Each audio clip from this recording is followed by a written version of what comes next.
Let me share with you how I've been able to achieve the most beautiful, perfect, smooth, no ingrowns, no scarring, no hyperpigmentation, just a smooth, beautiful bikini line. Earlier, I shared that I use Nair. The girls have requested a very TMI, detailed video on how I apply it. Let's talk about it. First, starting off, I have my towel and I have some wipes. These are a must. I am either doing this process while I'm on the floor or on a chair. Today, we're gonna do it on the chair. I'm going to sit that towel down. As for the wipes, I have them in arm's reach. For my girls who ask, you know what butterfly position is. Feet are together, legs are open. You're gonna need a mirror for this process. You're gonna wanna see everything that you have going on down there. Now that you can see your canvas, take your Nair or whatever hair removal cream that you decide to use, put it on your hand, and I start getting in between. Now with this process, you're going to want to be as careful as possible. If you do not trust yourself to get it in between the lips,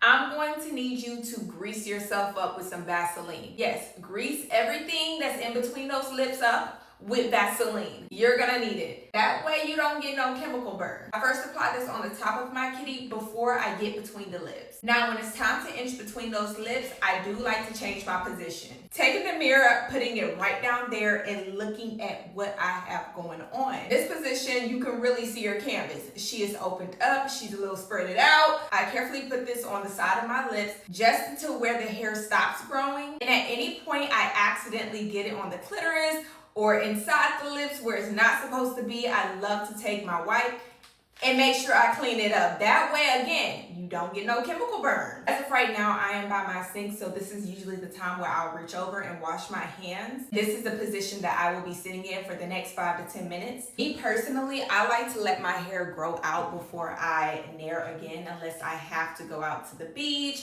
I have to go to the pool, or there's an occasion where I want to be smooth and bald. Okay, so for the frequent asked questions that I've gotten, is everything gone with one use? Yes. Everything is gone within one use. I do not have to use this 2 to 3 times. The biggest tip that I'm going to give the girls is to make sure you're going against the grain. Use a thick layer and go against the grain of the hair. That way it's coating all sides of the hair, up, down, side to side. I also got questions about how do I Nair my backside. Yes, I do Nair my backside and I make sure when I'm in that squat position, I am working it up to my backside. Another question that I've gotten is, what if you can't use Nair because you are sensitive? Girl, there is plenty of hair removals on the market. Find you one. Shaving for me is just a no. However, when it comes to waxing, girl, in this economy, if you want to save some money, get you a hair removal cream. My name is Accurate. I love everything hygiene. And if you like products, tips, and tricks to elevate your hygiene routine, then I'm the girl for you. If that's your type of content, then stay around for more. Bye, girls.